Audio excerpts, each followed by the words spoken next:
وسائل کی کمی کی وجہ سے تباہ نہیں ہوتی. قوم کے اوپر آپ بمباری کر دیں، اس کو جنگیں ہو جائیں، اس سے بھی قوم نکل آ جاتی ہے. لیکن قوم کرپشن کی وجہ سے تباہ ہو جاتی ہے. اور وہ کیوں ہوتی ہے؟ وہ اس لیے ہوتی ہے. اور کرپشن کس کی؟ دو قسم کی کرپشن. ایک تو نچلا سرکاری نوکر، پٹواری، تھانے دار، ایک تو یہ کرپشن کرتے ہیں، لوگوں کو تنگ ہوتے ہیں اس سے. لیکن جو کرپشن قوموں کو تباہ کرتی ہے، وہ جب ملک کے حکمران، پرائم منسٹر، وزیر جب وہ کرپشن شروع کرتے ہیں، وہ قوم مقروض ہو کے تباہ ہو جاتی ہے. اور یہ ساری کہانی ہے. اگر آپ جیسے تیسری دنیا کہتے ہیں، ڈیولپنگ ورلڈ کہتے ہیں، آپ ایک ایک ملک میں چلے جائیں تو وہاں ان کے حکمران وہی کر رہے ہیں جو ہمارے حکمرانوں نے کیا اور تب کر رہے تھے جب میں نے یہ پارٹی بنائی. ملک کا پیسہ چوری کر کے، منی لانڈرنگ کر کے باہر لے کے جا رہے تھے. تو تب میں نے فیصلہ کیا اپنے دوستوں کے ساتھ کہ ہم ایک پارٹی بنائیں گے جس کا نام ہم نے انصاف رکھا، کیونکہ جب انصاف ہوتا ہے تو کرپشن ختم ہوتی ہے. انصاف کا مطلب قانون کی بالادستی. قانون کی بالادستی کا مطلب کہ کمزور اور طاقتور قانون کے سامنے ایک برابر. اور اس کا مطلب جو طاقتور کرپٹ لوگ جو ملکوں کو تباہ کرتے ہیں، جو ساری اس وقت ڈیولپنگ ورلڈ کو تباہ کر رہے ہیں، ان کے طاقتور کرپٹ لوگ، ان کو قانون کے نیچے لے کے آئیں. یہ تھی ہماری آج سے 25 سال پہلے وجہ میری طرح کے آدمی کو پولیٹکس میں آنے کے لیے، جس کو اللہ سب کچھ دے چکا تھا. باقی پولیٹیشنز کو تو پولیٹکس سے پہلے کوئی کسی کو نہیں جانتا تھا. میں تو سب پاکستان میں اس وقت بڑا نام تھا، کامیاب انسان تھا، ضرورت نہیں تھی پولیٹکس کی. اللہ نے دیا تھا سب کچھ میری ضروریات کے مطابق. وہ سٹرگل چلی ہماری 15 سال. 2 الیکشن بیچ میں آئے. پہلے الیکشن میں 1 سیٹ بھی نہیں، دوسرے الیکشن میں 1 سیٹ.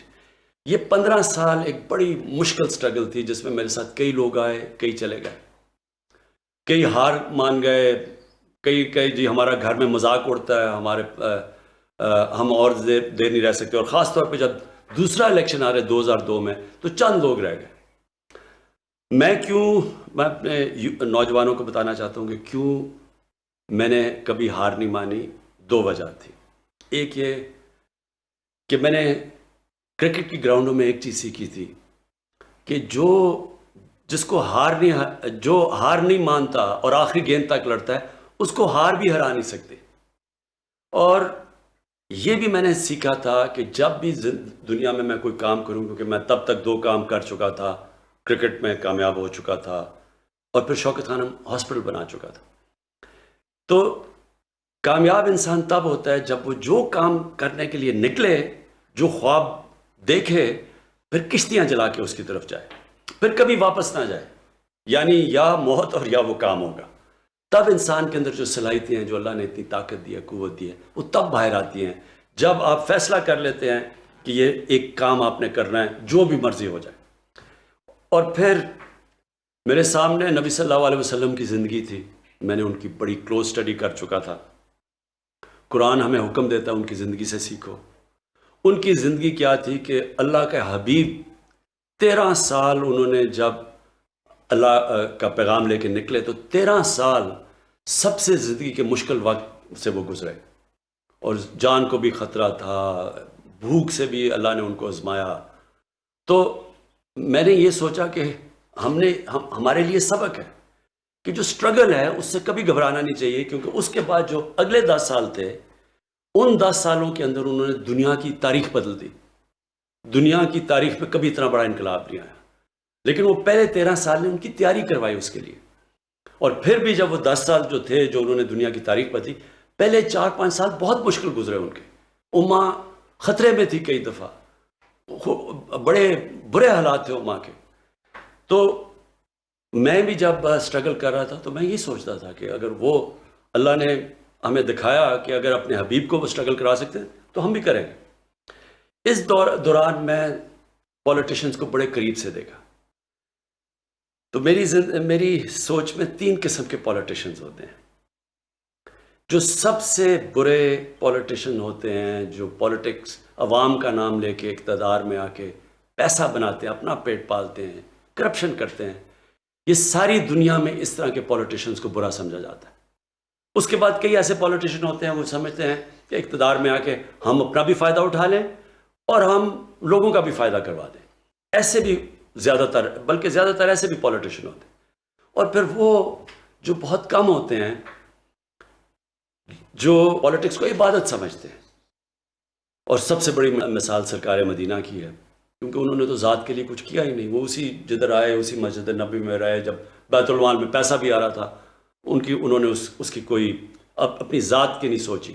پھر ہمارا یہ 15 سال تک پہلا فیز رہا. میں ہمیشہ سمجھتا تھا کہ میں تب دوسرے فیز میں جاؤں گا، یعنی کہ الیکشن جیتنے کے فیز میں جاؤں گا جب عوام میرے ساتھ آئے گی. اور وہ میاں والی کا ماڈل تھا. میں میاں والی میں جب پولیٹکس 2002 میں آیا تو صرف بچے میرے ساتھ تھے اور تھوڑے سے نوجوان. آہستہ آہستہ نوجوان علاقے کے سارے میرے ساتھ آ گئے، اور نوجوانوں کو دیکھ کے پھر آہستہ آہستہ جو سیاسی شخصیتیں وہ میرے ساتھ آنی شروع ہوئی. یہی ماڈل ہوا جب کہ 30 اکتوبر 2011 میں ہم نے مینار پاکستان میں پہلی دفعہ لاہور کے لوگ میرے لیے نکلے. اس سے پہلے میں کوشش کرتا تھا، لاہور کے لوگ نہیں نکلتے تھے. 30 اکتوبر کو مینار پاکستان میں لوگ نکلے، اور اس کے بعد سارا جو پولیٹیکل سرکلز تھے، جو الیکٹیبلز تھے، ان ساروں نے دیکھا کہ ووٹ بینک آ گیا تو وہ آنا شروع ہو گئے. پھر پارٹی بننی شروع ہوئی. 2013 کے الیکشن میں ہم پختونخوا میں ہماری گورنمنٹ بنی، لیکن بڑی دھاندلی کی گئی. اس دھاندلی کے بعد میں نے کہا 4 حلقے صرف کھول دو تاکہ اگلا الیکشن ٹھیک ہو. اس کے لیے ہمیں 126 دن کا ہم نے دھرنا کیا. پرامن تھا ڈی چوک پہ ہم نے، اور اس دھرنے کے دوران اور پارٹی بڑی، ہمیں موقع ملا اپنی پیغام لوگوں تک پہنچانے کا. لیکن بدقسمتی سے کوئی ایکشن نہیں لیا گیا کہ الیکشن ریفارمز کا. میں آج آپ کو کہنا چاہتا ہوں، اپنی قوم کو، کہ انشاءاللہ جو اب ہم الیکشن، جو نئی چیزیں ٹیکنالوجی کا استعمال کر رہے ہیں، الیکٹرانک ووٹنگ مشینز کو اب لے کے آ رہے ہیں جو ہم نے آزما لی ہیں، دنیا میں ٹیسٹڈ ہے. اس کے ساتھ انشاءاللہ آپ دیکھیں گے کہ پاکستان میں الیکشن، کبھی جو بھی الیکشن جیتے گا اس کو سارے کہیں گے جیتا ہے، اور جو ہارے گا وہ مان جائے گا ہار. جب میں کرکٹ شروع کی تو ہم اپنے امپائر ہوتے تھے، ملک اپنے امپائر کھڑے کرتے تھے، اور جو زیادہ تر ٹیمیں ہارتی تھیں وہ کہتی تھی جی ہمیں امپائروں نے ہرا دیا. میں نے کیمپین کی نیوٹرل امپائرز کی، اور آج نیوٹرل امپائرز کی وجہ سے اور ٹیکنالوجی کی وجہ سے جو جیتا ہے وہ سارے تسلیم کرتے ہیں وہ جیتا ہے، اور جو ہارتا ہے وہ مانتا ہے. انشاءاللہ یہی پاکستان میں ٹیکنالوجی کی وجہ سے اب اگلا یہ سسٹم ہم لے کے آ رہے ہیں. اس کے بعد 2018 میں ہماری پارٹی جیت جاتی ہے. پھر سب سے مشکل فیز شروع ہوتا ہے میری اسٹرگل کا. یہ میری زندگی کا آخری اور سب سے مشکل فیز ہے. جو بھی میں نے زندگی میں سیکھا وہ اگر میں نہ اس اسٹرگل سے گزرا ہوتا میں یہ 2.5 سال نہ گزار سکتا، کیونکہ کبھی بھی کسی کو ایسی حکومت نہیں ملی. ملک بینکرپٹ، سب سے بڑے خسارے اندرونی اور بیرونی، یعنی ریکارڈ خسارے. اور وہ آپ صرف جو سٹیٹسٹکس دیکھ لیں آپ کے سامنے آ جائے گا. کبھی پاکستان کو اتنا مقروض نہیں تھا. 4 گنا 10 سالوں میں پاکستان کے قرضے بڑھے، 4 گنا پچھلی 2 پارٹیز کی وجہ سے. اور اس کی وجہ سے جو قرضے بڑھے، اس کی وجہ سے پھر جو ہمیں قرضوں کی قسطیں، سود دینا پڑا.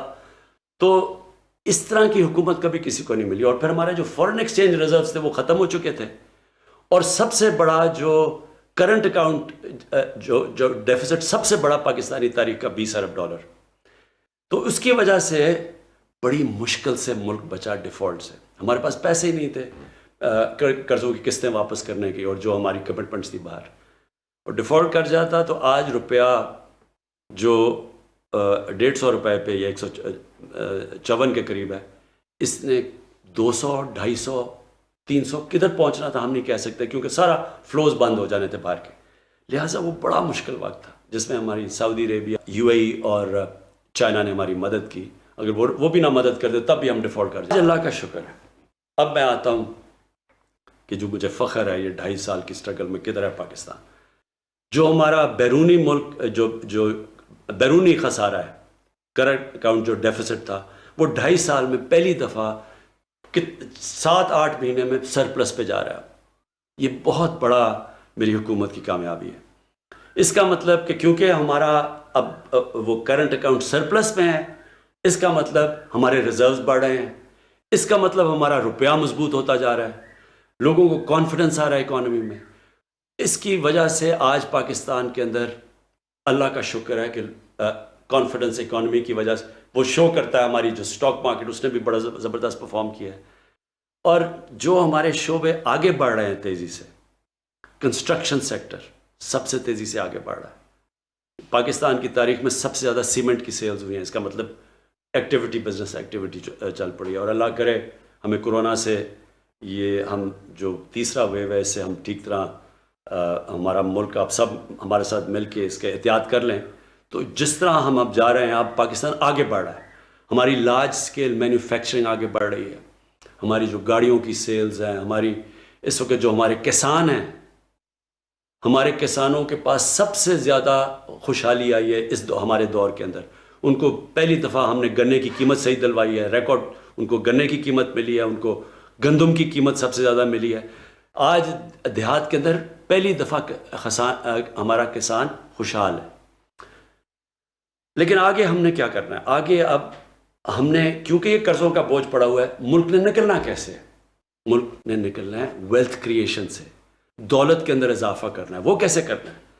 سب سے پہلے ہم 2 شہر نئے بنا رہے ہیں, ایک لاہور کے اندر, اور ابھی کوشش کر رہے ہیں سندھ گورنمنٹ کے ساتھ ملیں, ایک بنڈل آئلینڈ, اور پھر ایک لاہور کے اندر ایک سینٹرل بزنس ڈسٹرکٹ بنا رہے ہیں. اس سب سے گورنمنٹ پیسہ خرچ کیے بغیر private sector, public private partnership سے دولت میں اضافہ ہوگا, اربوں اربوں روپے کا اضافہ ہوگا, جس سے کنسٹرکشن انڈسٹری بھی اٹھے گی, جس سے لوگوں کو روزگار ملے گا. اور اس کے علاوہ ہم انڈسٹری کو خاص انسینٹیوز دے رہے ہیں, اسمال اور میڈیم انڈسٹری کو انسینٹیوز دے رہے ہیں تاکہ, اور یہ 50 سال کے بعد وہ انسینٹیوز دے رہے ہیں اپنی انڈسٹری کو, تاکہ ہماری انڈسٹری اٹھے, دولت میں اضافہ ہو. پھر ہم اپنے ایگریکلچر سیکٹر کے اندر, اپنے کسانوں کے اندر, کل میں انشاءاللہ کسان کارڈ لانچ کر رہا ہوں کہ کیسے اب ہم نے اپنے کسانوں کو اٹھانا ہے, ان کی پروڈکٹیوٹی انکریز کرنی ہے, اور انشاءاللہ پورا آپ کے سامنے ایک ایگریکلچر میں, تاکہ ادھر بھی دولت میں اضافہ ہو, تاکہ ملک آگے بڑھے. پھر ٹورزم کے اندر اگر ہم صرف ٹورزم کو ہم صحیح طرح لگا دیں, اتنا پاکستان میں پوٹینشل ہے, اس سے ہی ہم اپنے قرضے واپس کر دیں گے. پھر ہمارا بلین ٹری سونامی ہے, 10 بلین ٹری سونامی, یہ آگے آنے والی نسلوں کے لیے بالکل ملک میں جو موسم کی تبدیلی سے ہمیں خطرہ ہے, وہ ایک پورا ملک پہلی دفعہ ایک ملک ماحولیات کے اوپر زور لگا رہا ہے.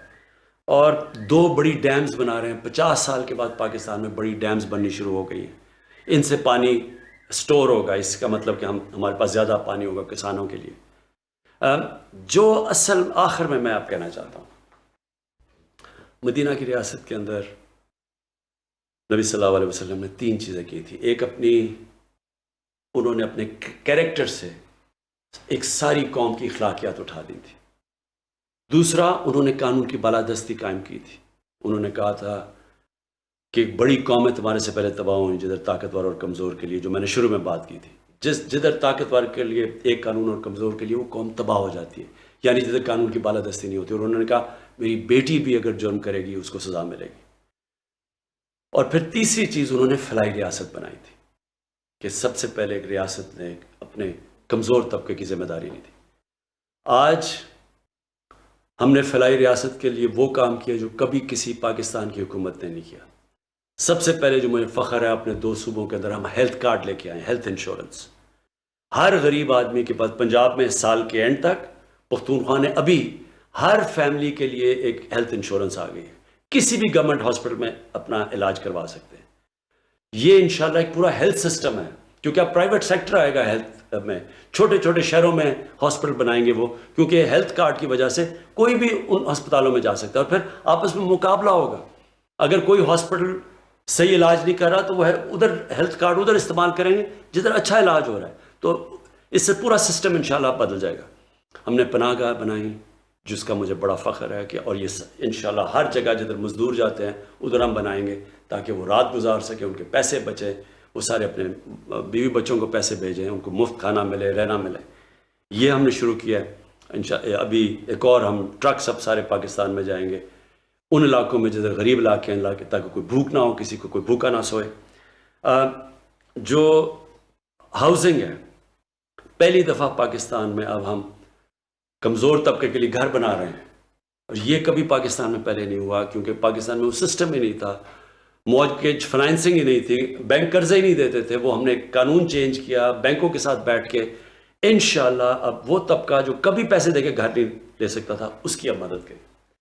لیکن آخر میں جو سب سے بڑا اس وقت جنگ، battle for the soul of Pakistan, ملک کے مستقبل کی جنگ لڑی جا رہی ہے، وہ قانون کی بالادستی کی ہے. جو بڑے بڑے مافیاز ہیں، جو سیاسی مافیا ہے، جو وہ لوگ جو کارٹلز بیٹھے ہوئے ہیں، جو مل کے پیسے بڑھاتے ہیں، لوگوں کے لیے چیزیں مہنگی کرتے ہیں، یہ سب اکٹھے ہیں. ہر وہ جو کہ کرپٹ سسٹم سے فائدہ اٹھا رہا تھا وہ ہمارے خلاف اس وقت کھڑا ہوا ہے.